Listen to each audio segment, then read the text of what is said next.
नमस्कार दोस्तों, स्वागत है आप सभी का हमारे यूट्यूब चैनल उत्तराखंड न्यूज वाणी में, जिससे मिलती है उत्तराखंड की हर छोटी बड़ी खबर सबसे पहले। तो रुक करते हैं आज की खबर। उत्तराखंड न्यूज वाणी के सभी दर्शकों को एक बार फिर से मेरा नमस्कार।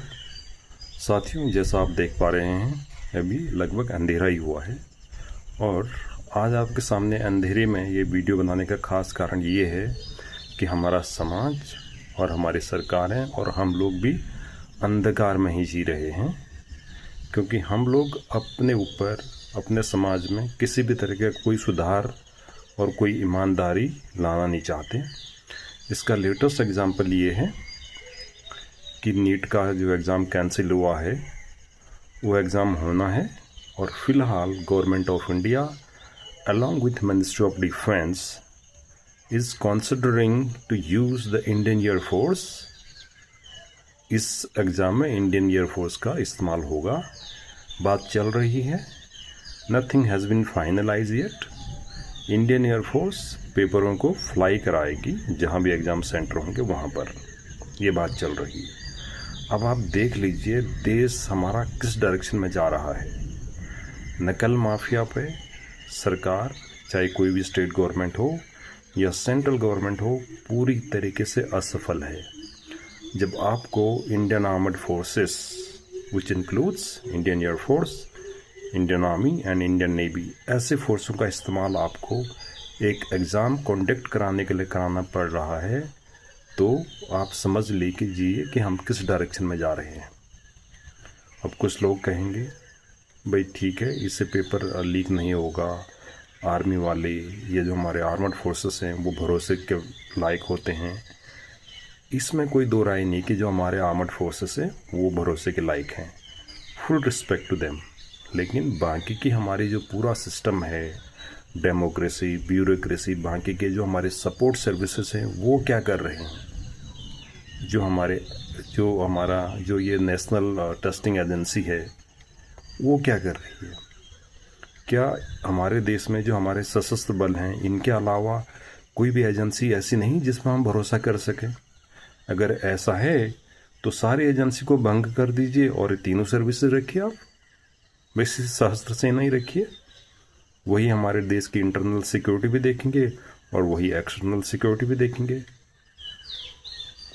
मतलब कि ये ज़रा सोचिए आप इसमें कैसे, मतलब किस डायरेक्शन में हमारा समाज जा रहे हैं। एक तरफ तो हम बात करते हैं हम विश्व गुरु बन रहे हैं, हम इतनी बड़ी इकोनॉमी हो गए हैं, और दूसरी तरफ हमसे एग्ज़ाम तक नहीं कराए जा रहे हैं।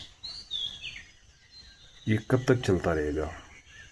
मतलब इसको सुन के ही हंसी आती है। मतलब हंसी इन द सेंस कि एक दुख वाली हंसी आती है कि हम कितने लाचार हो चुके हैं एज अ नेशन और एज अ गवर्नमेंट।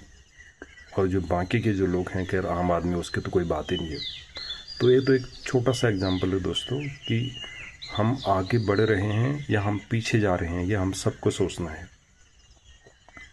क्योंकि इसमें हमारे समाज की भी गलती है, हम लोगों की भी गलती है, जो हम लोग हर बारी सरकार से उम्मीद करते हैं। ठीक है, सरकार से उम्मीद करना हमारा वोटिंग राइट है, हमारा अधिकार है, लेकिन एट द सेम टाइम हम खुद से भी तो उम्मीद करें। जो भी ये जितने भी लोग हैं जो एग्ज़ाम के पेपर लीक कराने में इन्वॉल्व हैं, जो उसको कैरी करने में, जो ट्रांसपोर्टेशन का काम करते थे, वो भी इंसान ही हैं।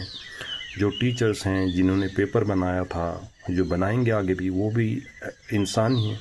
तो क्या हम लोगों में भी ईमानदारी एकदम ख़त्म हो चुकी है। इसका मतलब पैसे के आगे हम लोग सब नतमस्तक हैं। और ये जीवन में ऐसा तो है नहीं कि यहाँ कोई हमेशा के लिए यहाँ रहना है। भाई कोई आज जाएगा, कोई कल जाएगा, कोई आगे जाएगा, कोई पीछे जाएगा। Everybody has to go one day. इतना सारा बेशुमार धन दौलत का आप जमा करके करोगे भी क्या। लेकिन पता नहीं, हम इंसान भी ये समझने में फेल हैं। ऊपर से सरकार भी ऐसे क्या मापदंड लाएगी, ऐसा क्या करेगी जो कभी हमारे देश में इस तरीके से नकल माफिया को हम रोक पाएंगे। चलो एनीवे, फ़िलहाल तो चलो देखते हैं भारतीय वायुसेना का इस्तेमाल होता है कि नहीं होता है। लेकिन फिलहाल डिस्कशन यही है, एमओडी यानी कि मिनिस्ट्री ऑफ डिफेंस में यही डिस्कशन चल रहा है कि इस पे साइड इंडियन एयरफोर्स को ही मोबिलाइज़ कराया जाए। तो देखते हैं आगे आगे होता है क्या। जैसे जैसे अंधकार हट के सवेरा हो रहा है, मैं उम्मीद करता हूँ कि हमारा समाज और हम लोग भी ऐसे ही उजाले की तरफ बढ़े और अपनी रिस्पॉन्सिबिलिटी को समझें, ताकि देश हित में, जनहित में पूरा समाज हैप्पी रह सके। Thank you for watching.